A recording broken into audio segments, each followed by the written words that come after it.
The way I took diversification was a little bit, don't take it too self-centered, but I'm going to take you a little bit on my journey and how I landed up working at Wolff Olins. So I'm going to take you through the last 15 years and everything that I've kind of done on the way there. So the different skills that I've built up, the different places that I've worked, the different people I've worked with, and the different clients that we've done that for.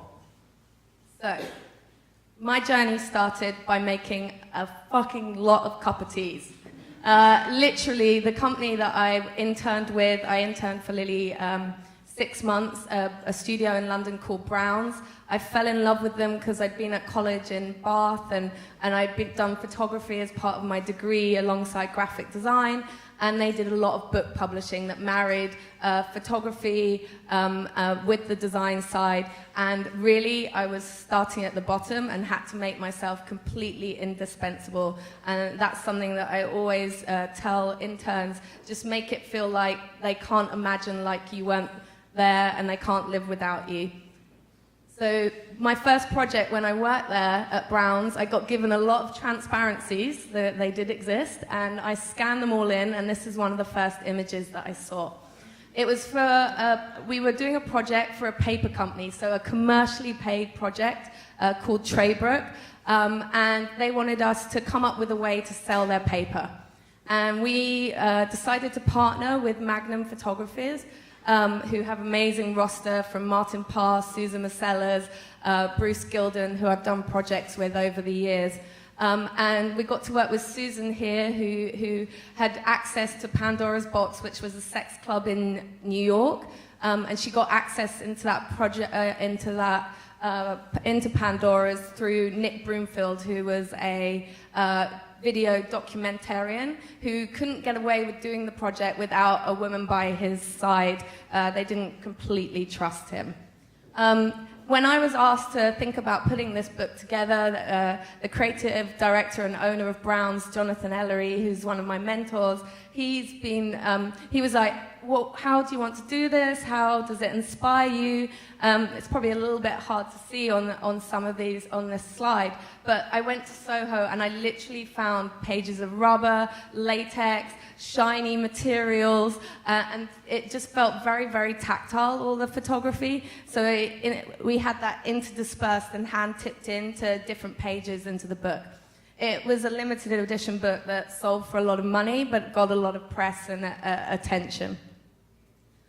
Also at Brown's, we didn't just do kind of projects that people thought we were doing for ourselves, even though they were commercial. We did a lot of pitch work, and in this case, so we did a lot of pitch work, and one of the projects that we pitched for was for a broadcast media company, kind of the equivalent to HBO over here, Channel 4 in the UK. And it was to do their annual report, which at the time, you don't really hear of annual reports much these days, but a lot of corporations have to publish things that go to the government with all their facts and figures.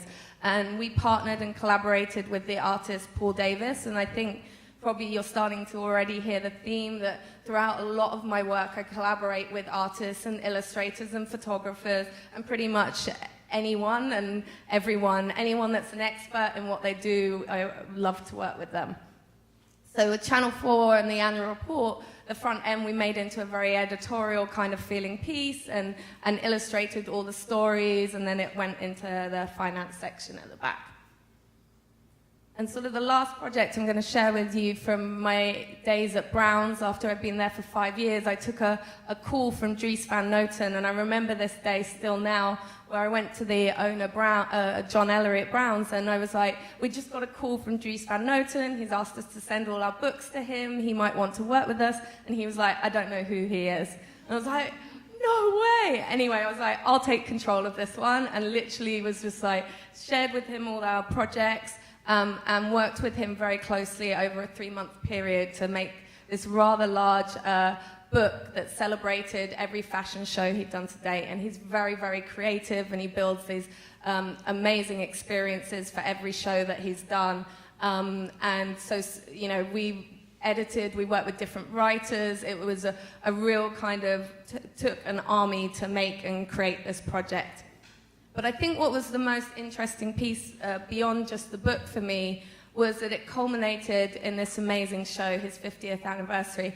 And along with kind of the producers of the show, we got to build the books in as part of the experience. So the books, which you can't really see, are on there's a top shelf that's hidden, and this was like a 500-foot table with 250 guests each side who were all served a 3-course meal at exactly the same time.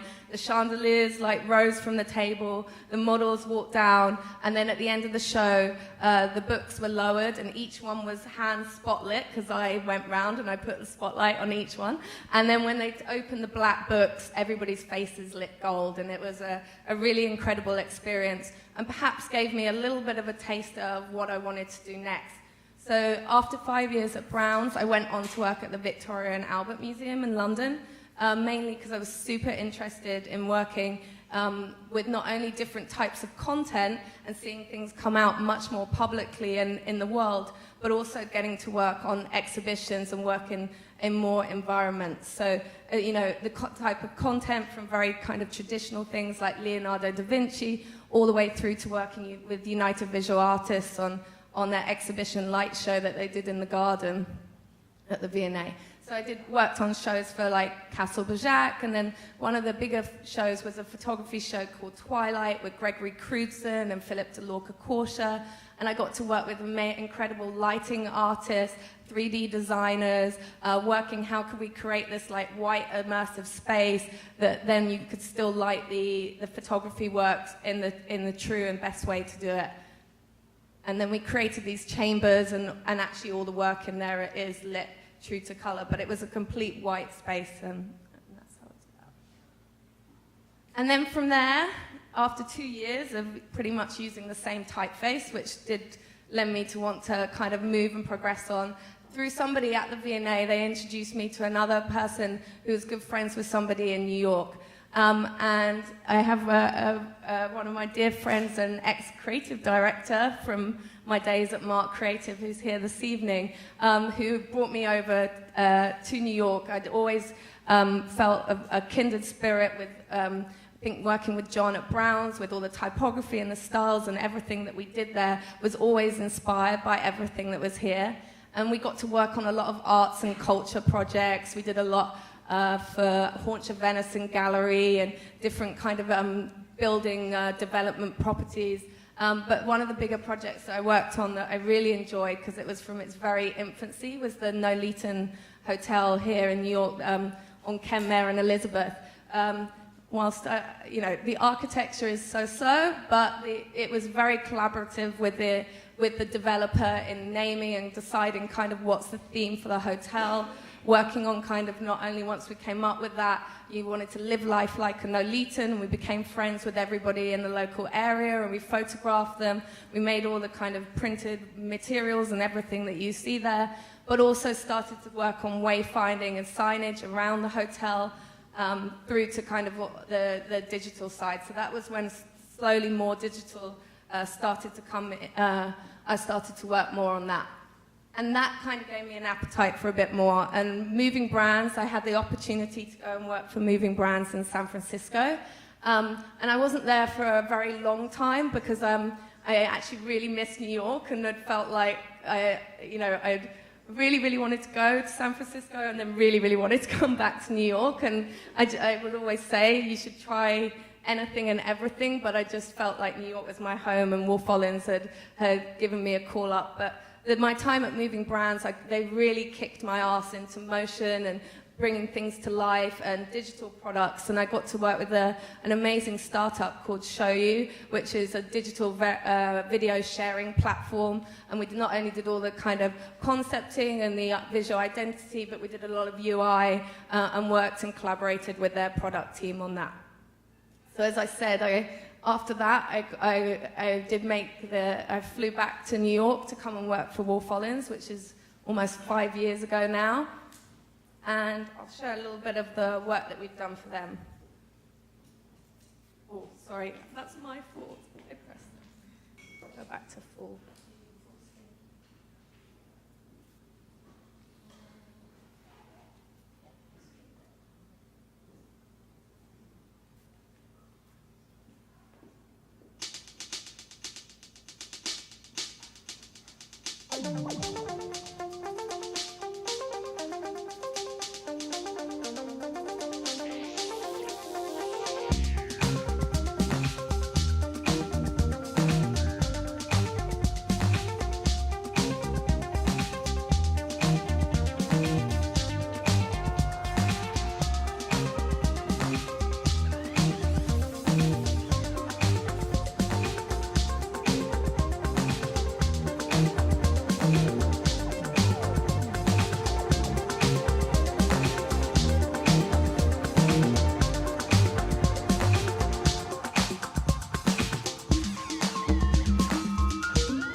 to that. I think the sort of 10 years prior to that and leading up to coming to Wolff Olins has been a kind of perfect home for me, because it's not, I mean, as we were talking earlier, and I think even as Richard introduced himself, we were once known as corporate identity, but we do so much more. We definitely work at a certain altitude, and we're really useful to businesses that are either starting up, going through some kind of radical change, or the industry is really changing, and that's when we're kind of, you know, super powerful, and people don't come to us probably for incremental change, so we're probably not the right partners for that. And then I think the best kind of example to share with you is something that's very dear to my heart, that was a year of my life, was USA Today. So this isn't what I designed. This is the state USA Today were in when they came to us, and I think what was really interesting was the brief for this was a very traditional brief. So we still get some of these where they come in and they just say, we want a new logo. And it's like, well, we think the logo is the least of your problems, actually. You kind of stood still for the past 30 years. The media industry has been completely disrupted. You're not really playing in any of the digital spaces at all. You still rely on your printed newspaper, which the numbers are slowly dwindling and you mostly give away for free. How are you actually still functioning? We don't know. So, but saying that, the marketing director there, who's become a very dear friend, she's was very adamant that this was one of the most precious things over at USA Today, and if we could just scratch it or dust it off, it could be the catalyst for much bigger business change. And whilst we wanted to resist that and advise her that wasn't the way to go, she was right, and it was the right way to go, and we did so much once we started that journey. So, you know, through that journey, we did look at an exploration wide and lots of different processes into kind of how we get to solutions when you're working on identity projects, looking kind of broad spectrum, an evolution through to a revolution. This is when you kind of generate and create so much, and then you start to be reductive and you get down to different directions, and I think at the time we presented 5. To the point where we put together this film of the recommended direction. And when we showed all 5, the CEO at the time was very adamant on one direction, but he wanted us to put this together to share company-wide and to see what the reactions and the buy-in would be. So I'll share with you this.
The identity portion, that was just a sketch film. They don't own that. That's like all made with scrap art.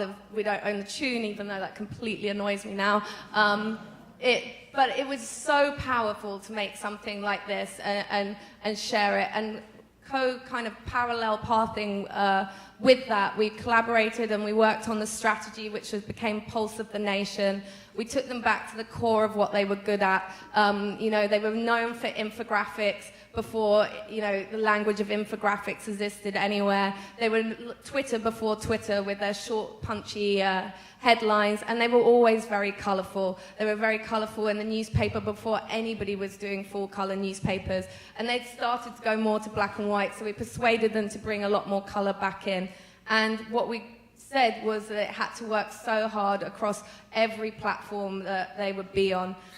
So we went on to kind of show how it could come to life, and the idea of being Pulse of the Nation was that it was the newsroom's logo, and that they could change this as much or as little as they wanted to. And they still do that, even like 3 years later, they're still doing that all the time. We looked at it across every single platform. So when we started to show just even those teaser applications, they were like, oh, we hadn't even thought about redesigning the newspaper. And they were like, could you do that? And I was like, yeah, I've never done that before, but yeah, of course. And I think maybe coming from the annual report and publishing side, which, you know, any newspaper designer would tell you that's a specialty, which it absolutely is. And we did collaborate and bring in different people who advised and helped my team along the way to create this. We reimagined a lot of content in the paper, so we took like 30 pages of sports results into kind of what's trending and happening today. We actually had a social media page, which was really fun to have, be printing Instagram pictures and tweets and things like that. And we really made the strategy that you were going to publish the best news stories of the day, because it was always going to be behind what you will see in digital. And then along with kind of Fantasy Interactive, we shared and created all the assets that were used across the mobile web and desktop, and internally collaborated with the teams that have gone on to create the app that works on the iPad. And they're the #1 news apps in America today. And I think what was really interesting, and this was all happened within a year, so it was a very, very busy year, was that we were so entrenched with them in terms of the strategic piece that it sort of gave us the permission to pitch and kind of look at doing the brand launch campaign, which eventually led to TV commercials. And again, it was something I'd never worked on before, and was totally up for it. And we went on to do their national campaign and for TV 30-second spots, which was really fun. So I think my kind of moral and lessons that I've learned along the journey and thinking about diversification is about the skill side of it. And for me, I feel like you just must never box yourself in. Always be open to work across any types of mediums. And yes, there's many people that collaborate. There's many people that are specialists and can do things even better. Try and work with them. Try and learn. You should never say no. And then I think with people, and the people that I've collaborated with, the people that I've worked with in different offices, and all these kind of in-house design teams that we really try and entrench ourselves in, or invite them to come and work with us collaboratively on the process, because they're going to own the work in the end, is that, you know, it's the best bit, collaborating. It brings, everybody's unique perspectives together, and you make and create some of the best work. And then don't be a snob. And I say this because I had a very interesting experience with a designer a few weeks ago who interviewed Wolff Olins to be a design director, and really, really wanted to work there, but wanted to do a trial, a freelance trial period. Came in and got briefed on the first project that he'd be working on, and by lunchtime was like, this isn't for me, and left. And I wasn't even there. And then I get this email a week later and was like, I hope I haven't burnt any bridges. And I was like, I don't understand why you even interviewed for this position, and you knew all the research and done everything on Wolff Olins. It was a fantastic, exciting opportunity. But he was like, the project just wouldn't be good for my portfolio. I was like, fine. I never want to see you again. So I have to say, I see opportunity in all types of client. However corporate, I've done some amazing pieces of work for a law firm. I'm working with a huge hospital right now. I've worked in cultural museums. It's the spectrum and the challenges that you get across different industries that you work for is what I live for. It's what the designers that I collaborate with love doing. And I firmly believe that that's what you shouldn't be.